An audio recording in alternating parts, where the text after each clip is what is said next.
season. Oh, yeah. And Raven, you said you got an eyeful of what the children are wearing these days. Yeah, I went to go shop for the show, and I went into a store that I used to go shop in when I did red carpets and, like, really expensive clothing. When you was 2. When I was 2. Yes. And I went in there. How old were you on your first red carpet? I probably was like 3 or 4. That's unbelievable. We have to dig up a picture. We should not. Definitely wearing Bravo from Canada, plug. But the prom dresses have turned into like things you would see Beyonce and Rihanna wearing. It's not the typical prom dresses that, and I will say I'm about to be 30 this year, so it's not the same ones that I saw in school. Right. Like my mom even told me that she made hers or her aunt made hers or something crazy, and now it's like thousands and thousands and thousands of dollars for these dresses. Really, parents? Really? You wear it once. Get it gifted. I'll learn about that later. Get it gifted dress. Well, but you know, it's a big thing. I mean, I know a lot of moms that go prom dress shopping with their daughters, and there's also a lot of pressure on the girls to have something fabulous and then to also have something that no one else is wearing. I mean, I think the girls, and this is sort of a self-conscious age, I think they feel a lot of pressure to look like Beyonce and to look great, and so I think moms are sort of trying to balance making their daughters feel good and happy on this big night. I had a disastrous prom experience, so oh God.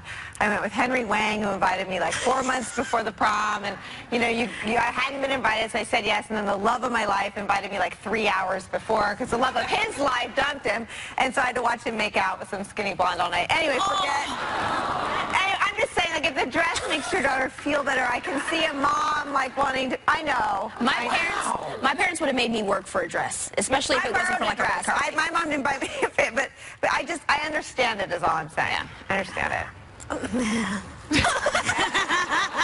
Nothing? Well, no, I mean, I was poor.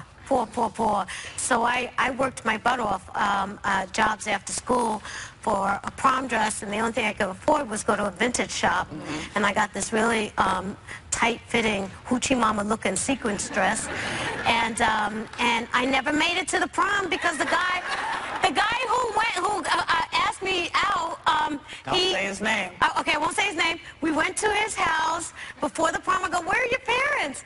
Oh, is that champagne? Passed out, never made it to the prom. I was pissed off. One glass, though, is all it takes to get this teeny thing. She has no capacity. Yeah. No capacity. One sip and she's got the smile. Yeah. That's why he kept pouring, because he thought he was going to get lucky. Oh, you know, I never made it. But the bigger thing is, when you talk about cost, they have this new thing going on called promposals. Yes. Where they do these elaborate invitations to high school proms, you know, that they look at that. Like they're trying to do a wedding proposal, but all that is, and the cost involved is staggering. It's staggering. And it He's could doing cost all this together to go to the prom? just to go to the prom. What the hell? Serious? Yes.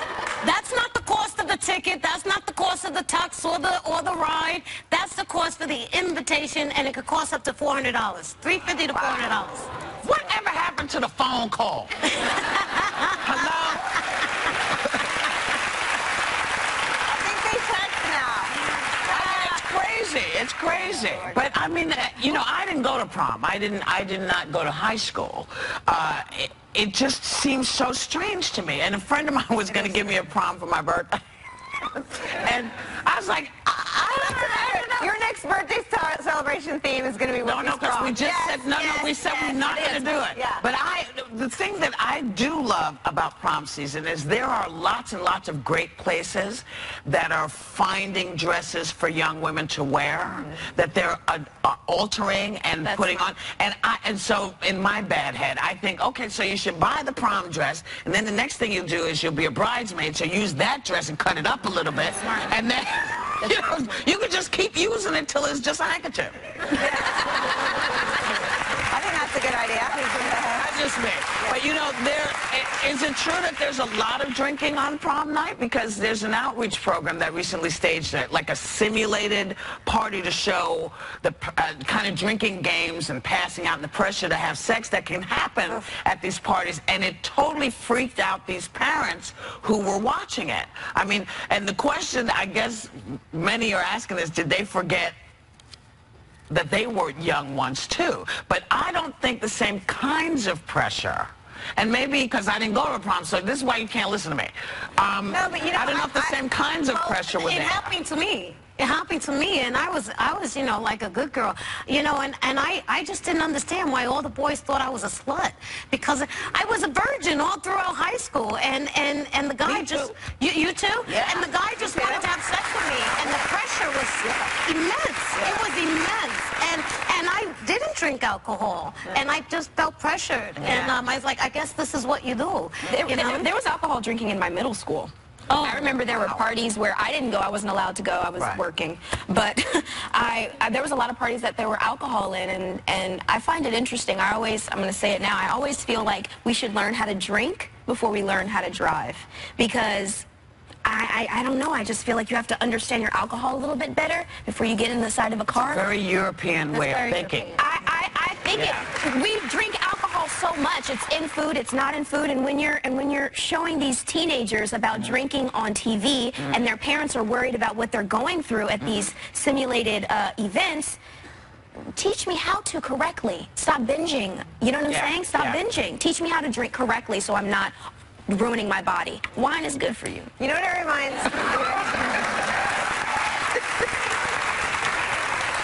I mean, that's mommy's mantra. It reminds me of that scene in A Few Good Men. You know, you want the truth, you can't handle the truth. Parents say they want to know, you know, parents can't handle the truth sometimes, you know, and so... No, wait, but you know what? Well, parents do know. They do know. But I think they would be in denial, but, you know... Well, the bottom line is you can't deny it. You know what goes on. You know, and because you know, if you're not on top of it, see, quit trying to be friends. That's right. Okay? Quit trying to be friends with your kids. Not even a little bit. I would love if I was friends with my parents. I would have told them more. I'm a friend of my daughter and I are friends. But what I realized is that I still had to be the bad guy because that's my job. That was my mom's job. That was for her, not for and also for me. Because once you grow up, I mean, it's a bit of a drag to grow up. But once you become that adult, you then have to look out for your child the way your mom, God willing, looked out for you. That's your job. But you know what?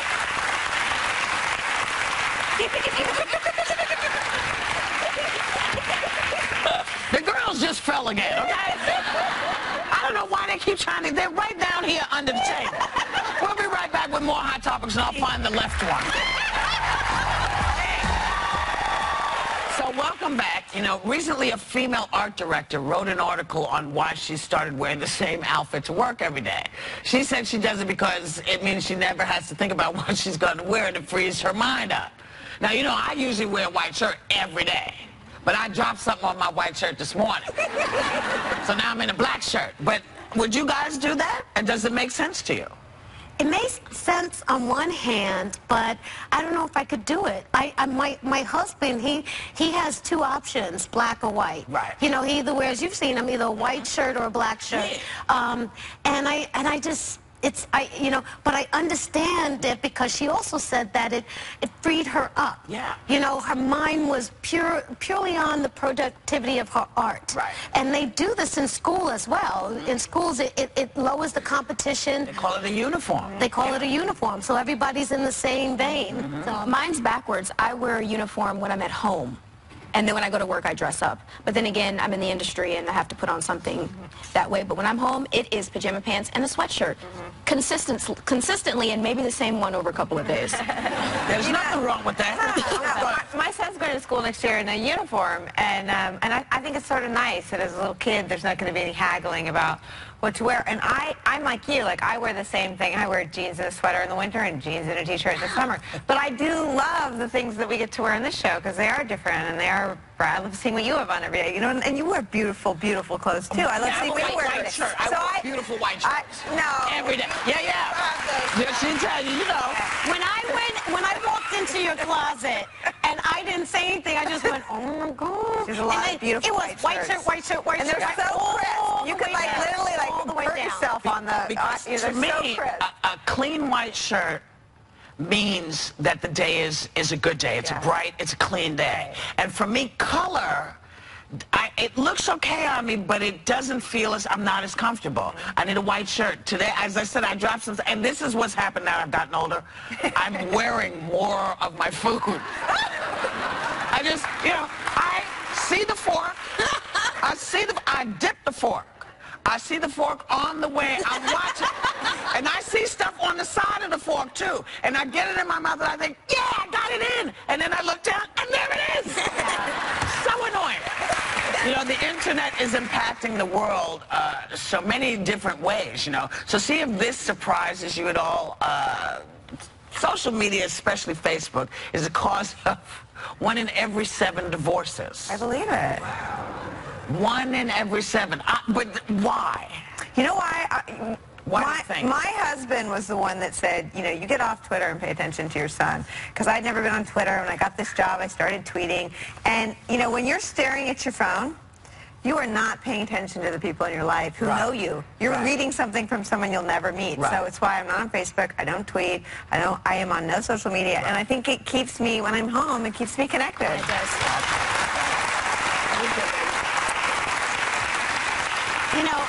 I think that there is something to that because usually the only time I do tweet is during boxing. Yeah. And, my cousin Sixto told me that it's a different experience watching boxing with me if I'm tweeting or not. And I was like, really? I said, but I'm having so much fun. He goes, yeah. You're having fun, and I was like, oh, wow. And so now when I am watching boxing with my friends and family, I limit the amount of tweets so I can engage with them. So, that's on such a small scale. I couldn't imagine if a spouse was on social media 24/7. It would drive me insane. But I also think it erodes. I'm worried that personal relationships are the ones that you have with people that you look at and talk to. And I'm all for a pen pal. I had pen pals. We wrote letters. I never saw them. But the primal relationships have to be with the people that you see. Those are your primary connections. And I think that young people are learning the wrong lesson about social media. It's to enhance the connections. It's to keep you in more frequent contact with people. It's not to replace your personal relationships with people you'll never meet by sounding cool on Twitter and Facebook. It's hard sometimes to have a personal connection with someone in the same room as you. You're insecure. They're judging you. You can see the judgment. When you're behind the screen, you are comfortable in your position, whatever avatar you're pretending to be. And I think ultimately we're going to be just chilling in our own house on the computer, sadly. I mean, I've seen a lot of movies that way, where our social awkwardness takes over. Like, I never have to leave to go get groceries because every time I see the grocery person, I'm scared to see their face. And I'm like, oh my goodness, I'm scared you smell. Like, I don't know what's going on. Not everybody, just somebody that I know. And I feel like this saves us from that social awkwardness, but it also gives us stuff to talk about. We know what's going on. Well, here's the funny thing. Thousands of years, we have had to deal with our social awkwardness on a one-to-one basis. We've had to deal with the fact that we may not be the perfect person for that person, but there might be somebody else in the room. In a funny way, there's a great book called Ready Player One that is magnificent, talking about exactly what you're talking about. These guys live in a world that is just in their room, and they are avatars in a different world, and all kinds of stuff and shoes. It's a great read if you ever want to get it, Ready Player One. And I think that people are starting, I think your generation is actually starting to move away from that and trying to connect by doing these crazy videos saying go to the park. I think they're trying different ways so that they don't isolate, because when you isolate, it's very dangerous. It's very dangerous. Careful for you. Yes. And so come back to the fold. Come back out. Come back out. We got you, baby. Here on The View, we love to give you information that you will not find anywhere else on daytime TV. So how about this? Penguins melt ice, construct homes, and build nurseries with their poop. So apparently, these guys are just pooping away. They are melting all this ice. There's a lot of penguin poop happening right there. And little Oswaldo and Regina are making a little nest for little Fernando, who's going to be coming. Much like we have a lady who may give birth at any time during the show. We got our fingers crossed, but when we come back, we'll come back with Deion Sanders, who can catch the baby. We'll be right back. Deion Sanders is an NFL Super Bowl rings, who went on to become a pendant-winning baseball player. But it's all just been trading for raising 10 kids on his reality show, Deion's Family Playbook. Take a look. Hey, Miss Car. Shiloh is getting on our last nerve about this whole car situation. Can someone take him here? Can someone take him there? It's like we're his chauffeur. Now I roll up to the crib and I see my car broker with Shiloh in the driver's seat. They done lost their mind. Oh, man. Hey, Dad. I think my dad might kill me after this one, but he's gonna have to catch me in my car first. It ain't April, but I see a fool. Oh, Shiloh's gonna get it. Please welcome Deion Sanders.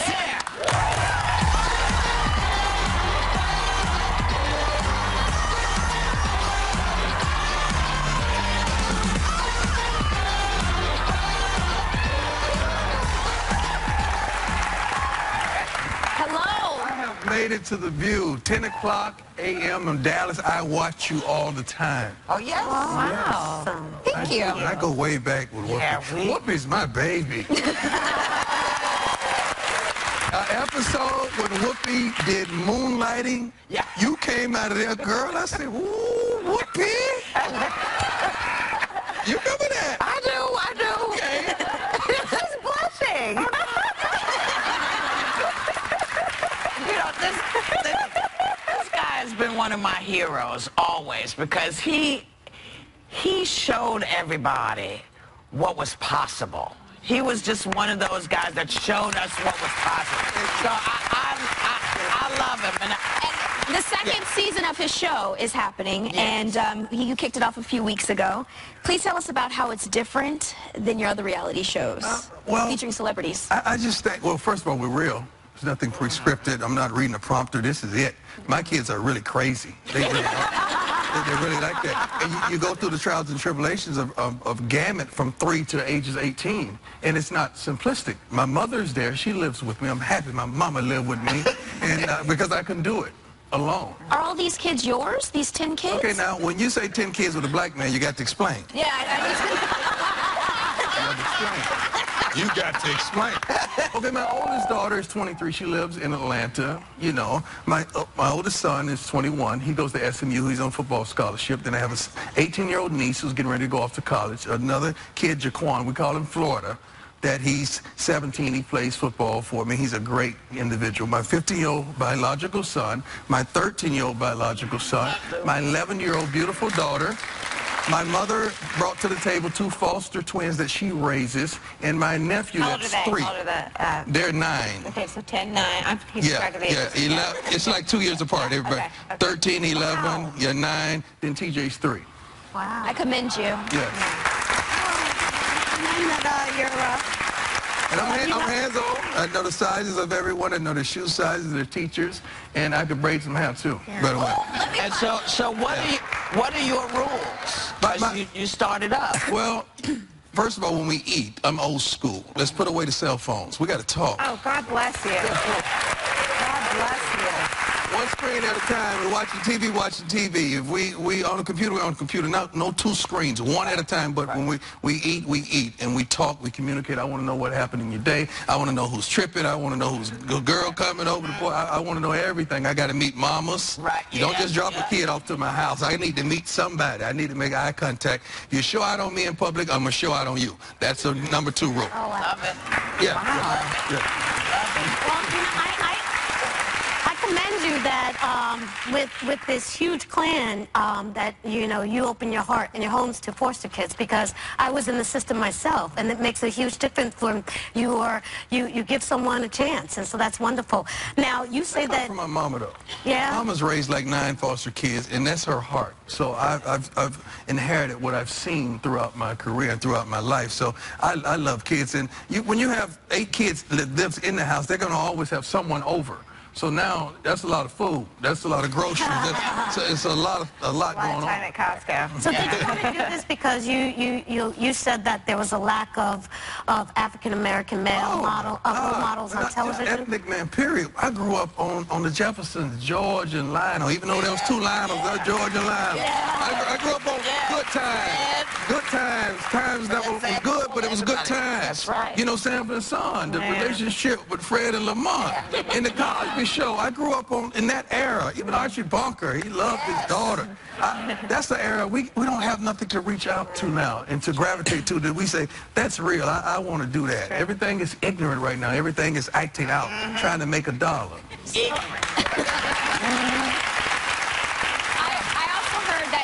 Well, on the show, your son Shiloh wants to be in the music industry. Yes. And I think you know about that a lot. And you didn't want him to be in, so you called Snoop Dogg, and he that kind of backfired on you. But you. Yeah, because he happened to be good. I said, Snoop, bring it to me real. I need to know what I'm dealing with. But can we bring up why maybe you don't want your son to be in the music industry? Can we play this clip really fast? What happened? I just want to show. Is that a music video right now?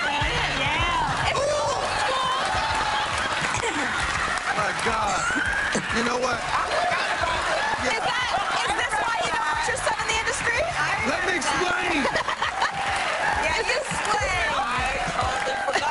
I remember that. Everything I asked God to allow me to do, he has allowed me to do. Yeah. That was a hit. That was...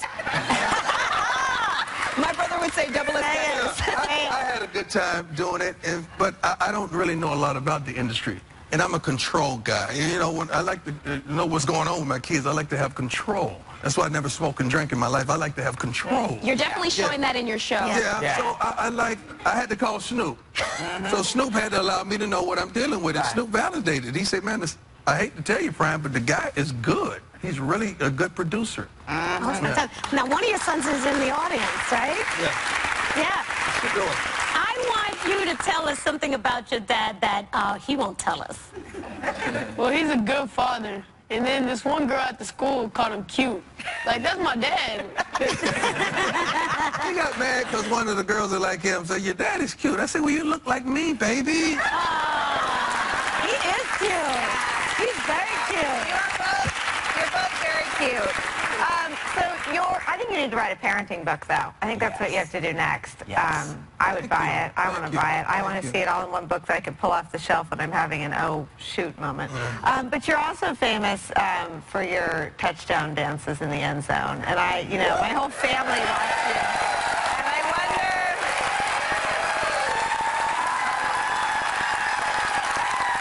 wonder if you have any. There we go. Thank you.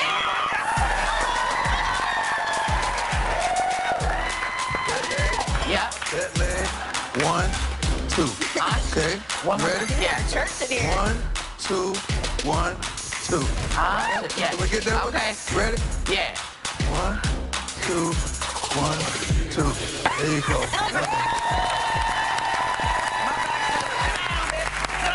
That's my back says. Sit down. All right. I love this moment in life. Thank you so much, Deion Sanders. And don't forget, Deion's Family Playbook airs Saturday nights on OWN, and we'll be right back. This tough guy was almost a good fella until he became a great... Take a look. Steve Martirano was never an angel. He grew up in a tough South Philly neighborhood, stole a few cars, tried selling drugs, and thought about joining the mob. But it was cooking that saved his life. He started making sandwiches in his mother's basement and now owns 5 nationally successful restaurants. Please welcome the author of It Ain't Sauce, It's Gravy, Steve Martirano. Stevie! Thank you. Welcome. I'm glad you're here. We're starving. Excited. Yes. Excited to teach you how to make Italian-American food. Cool. So how did you end up with 5 fancy restaurants? Because one would not say, to look at you, that's what they would think of instantaneously. A restaurateur. What are you trying to say? I'm just saying. I don't know what you're trying to say. No, I thought I said it. Okay, go ahead.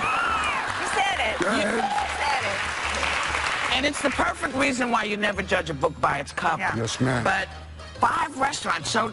Well, the truth is, as you heard earlier, I'm from South Philly, and I'm from the streets of Philly. So, from South Philly, that's great. you know, I was headed in the wrong path. You know, most of my family was, you know, doing some time, and in the end, it was always the same. You're gonna get killed, or you're gonna go to prison. So I want to do something different. Can't sing and dance, right? So what do? You were put on earth to make food. I started. Thank you. I started to cook, and I started out of my basement, and I started passing flyers out in the neighborhood, knocking on people's doors. I did it for 5 years. It was illegal. My mother loved it. No gas, no electric, no phone bill, right? I did good. But then I moved to Florida. So I wanted to get out of Philly. I opened up a little joint with $40. When I say $40, that's all I had. Never went to culinary school, never went to business school. I worked hard all my life, and I never gave up. And everybody told me, no, you'll never be anything, you'll never do anything. You went up in prison. My son. Come on, baby, you know. Come on. Come on, Pop. Come on, Pop. Look at your pride.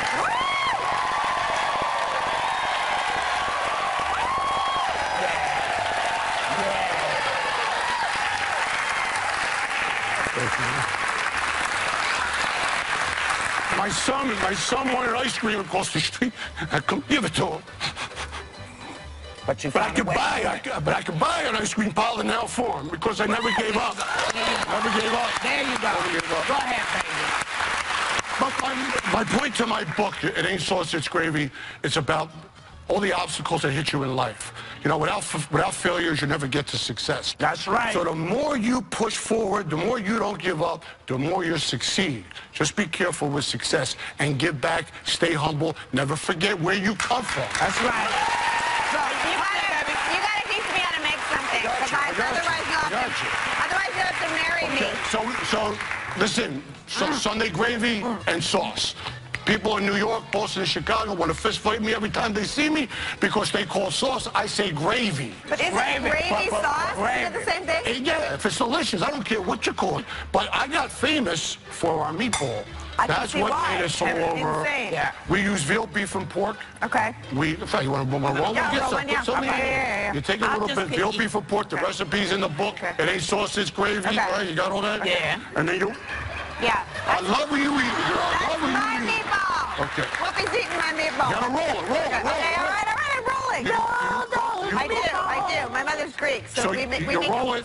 These are bigger than a Greek meatball. You roll it as big. Now, these are smaller, right? Yeah, but... the Greek meatballs are small. Italians make big, wonderful meatballs. So I like my meatballs big, okay? I like them big. But you have to fry the meatball. You don't put it... You want to taste it fried? I want it fried. Yeah. All right. You ready for this? Yes, please. There's no gravy with it. Go baby girl. Yeah. Listen, anybody like mayo? Let me teach you something about Italian Americans, why it's Italian American. Take a fried meatball, sliced bread. When you got no money, you got to use sliced bread. And you put mayo, because it's the greatest sandwich in the world. Wow. Is that good? So good. So you try it. What is this here, for vegetarians, this is famous. It's called a Martorana eggplant stack. Take fried eggplant, fresh tomato, fresh mozzarella, because you can eat whatever you want. Okay. Balsamic vinegar and olive oil, it's unbelievable. Oh, wow. This is the Sunday dinner. Oh, wow. This is the Sunday dinner. This is insane. I'm going to have to be wheeled out of here. Oh, my God, this is so good. Here it is. Here's the bottom line. It ain't sauce. It's gravy. It's gravy. This book, you're going to love it. So we thank Steve because he's the man, and you heard his passion. You're going to get a copy of this book.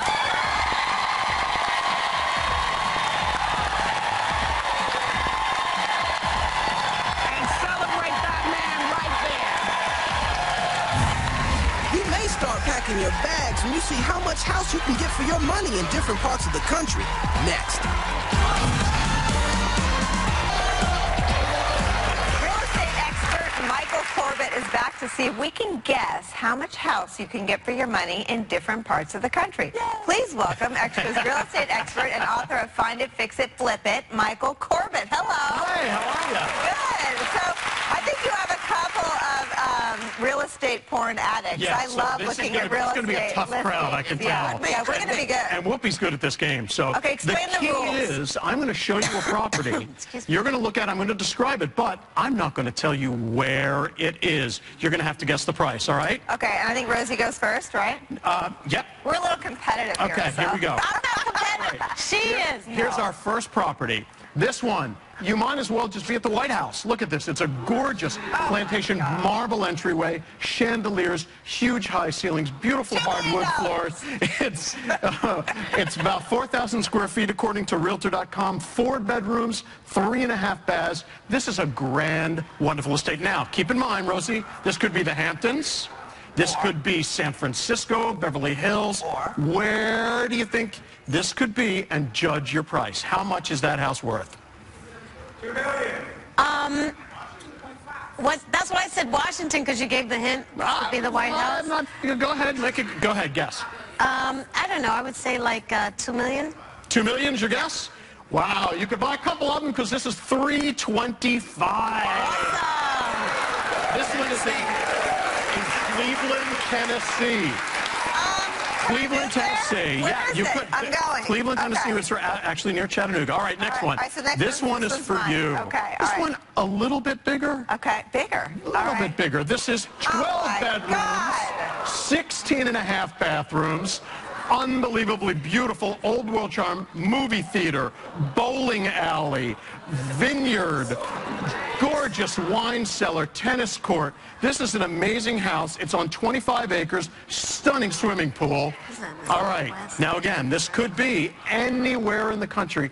How much is this? It looks like the trees, though. We've got palm trees. I'm going to go with Palm Springs. I'm going to go with $6.3 million. Yeah, wow, good guess, because that would maybe buy you the swimming pool. It's $195 million. Beverly Hills. This is a gorgeous property. I actually got to take a tour of this, and it is a stunning, magnificent property. Does it belong to someone famous? No, it doesn't belong to anyone famous. One of the most expensive homes on the market. Very different now. Beverly Hills, you used to think celebrities all the time. Not anymore. It's not celebrities in Beverly Hills anymore. It's business folks and international. A lot of international buyers. Moguls. Yep. Yeah. Oh, wow. Okay, well, you know what? I decided for you, we're going to go a little smaller. All right. Did you get me a castle? This is adorable. Take a look at this. It is really a sweet house. It's 2 bedrooms, 1.5 baths. Look at that adorable little living room, eat-in kitchen. It's got a wonderful cottage feeling to it. It's got a little cozy sitting room. And if you need more space, you got a little studio out back. It's on a couple of acres, very sweet little charming little house. That's the Hamptons. So Whoopi, what do you think? I'm going to say $1.5 million. Almost. It's almost $2 million. It's in Rhode Island. It's got an incredible beachfront view overlooking the ocean. Stunning property. I think I looked at that. Yeah.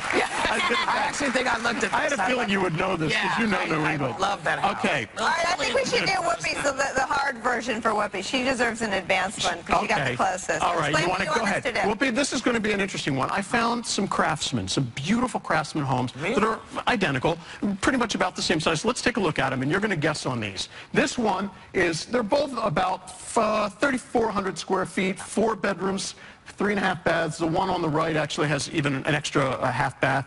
They were both built, one in 2007, one in 1907, one in 1914. Oh, yes? Beautiful, wonderful, completely renovated, gorgeous craftsmen. So, if you were to buy one of these, how much do you think it would be?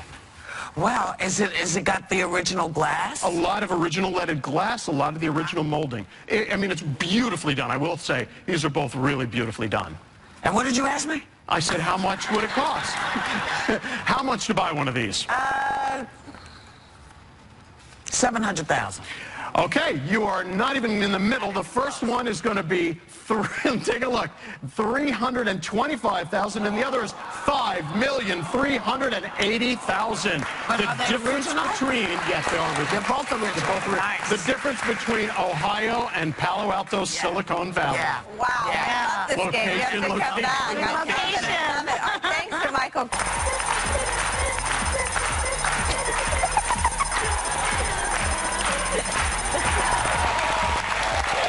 You know,